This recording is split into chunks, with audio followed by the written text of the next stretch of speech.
Okay, so we're in this example now. We're on the pound yen, and I was telling you that I was going to show you this piece right here as it pulls back.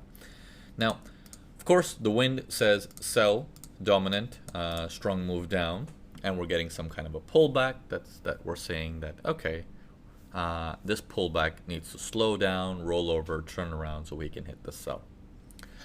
Now, the pullback that's coming in, aggressive, right? Very, very aggressive. Now, if you want to see the fine details of this, we can see it here on this on the 60. Sharp aggressive move, and the aggression picks up here.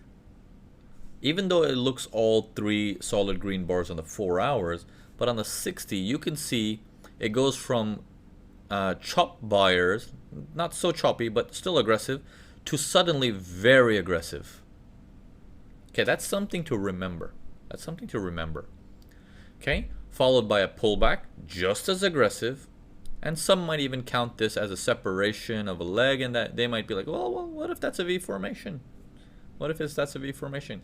And the answer we all know is not. That's not a V formation, right? It's still buyer's market. All we had was a 50% pullback. Okay, right here, move up, 50% pullback. Here comes the next move up. So the next move up gets all the way up to here. Starts from here, gets all the way up to there. Now, how does that move go up go?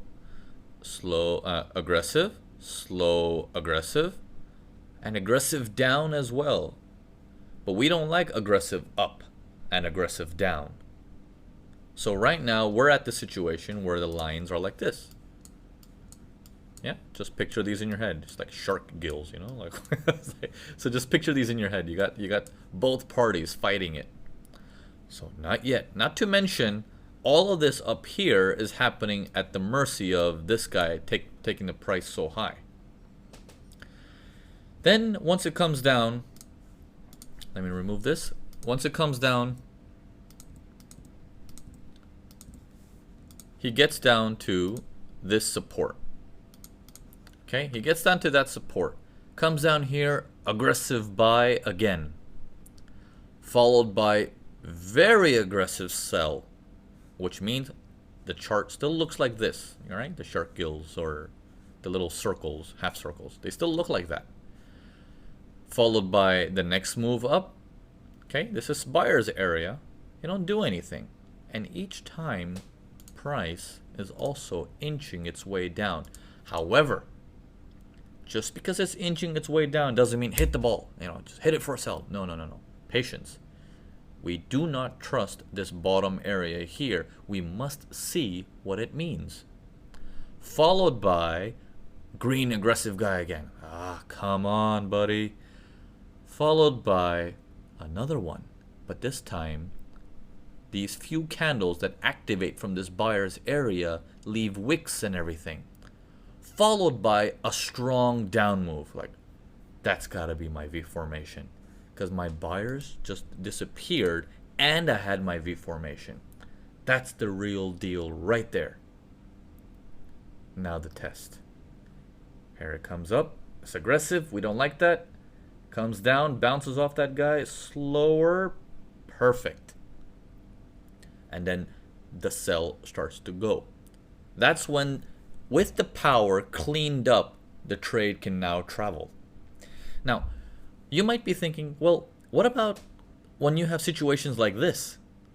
Well, those are the ones that get away. Stop trying to catch those. Okay? When you do all these things in mind, what's going to happen is two things are going to happen. You're going to have a peace of mind.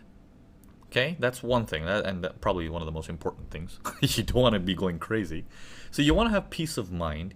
You want to have control over your emotions. And you want to keep it simple as possible. Why you want to make it complicated? If you know these trades do not work for you because they're so aggressive, you don't know where you put your stop losses. But something like this, you can even put your stop losses like this. And saying, I'm just going for my sell. It's a lopsided V formation. I'm going to hit it from here. Stop loss is up there. Now we got a risk reward, something like that. That's your stop. Okay, and you're going down to the next landmine, which is right there, right? Okay, because this bottom landmine is cleared. We've been firing at it for quite some time, and once it's cleared, it's like, okay, we're going down to the next landmine, which is all the way down here where the big buyer shot it up against. Like, oh, what if they do it again? Or if you want to play it safe, take it up to there. Okay, so down here. Now look at that risk reward, much healthier, isn't it? What if you entered much earlier, much earlier? What if our entry was here? Because I believe that was the V formation, so that must be my sell. Well, it's a lopsided V formation, so my stop loss is going to be a little bit healthier. Does that work? No. So you got to be careful with these things. Power, reading the power is important. Yes, you want to read the rubber band man, but never forget in the rubber band man how he's running is very critical. Okay? If his rest is stronger than his run, not the distance, but the power of it, we have something decent that we can work with. Let me show you some examples of what does it look like in terms of the power. The distance might be the same, but the power may not be. I'm going to show you some of that stuff.